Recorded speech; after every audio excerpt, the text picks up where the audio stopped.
بسم الله الرحمن الرحیم. یہ توحیدخالص.com کی پیشکش ہے. الواجب أن المسلم يسأل الله أن يبلغه رمضان وأن يعينه على صيامه وقيامه والعمل فيه، لأنه فرصة في حياة المسلم، فرصة في حياة المسلم.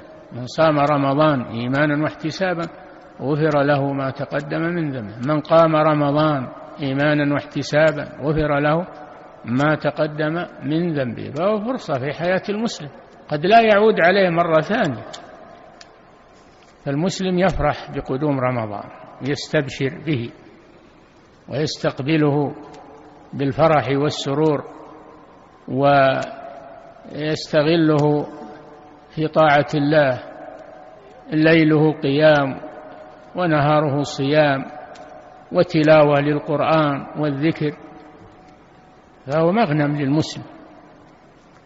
أما الذين إذا أقبل رمضان يعدون البرامج الفاسدة والملهية والمسلسلات والخزعبلات والمسابقات ليشغلوا المسلمين، فهؤلاء جند الشيطان، الشيطان جندهم لهذا.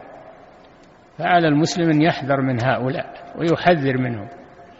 رمضان ما هو وقت له لعب ومسلسلات وما أدري وش وجوائز ومسابقات وضياع للوقت. نعم.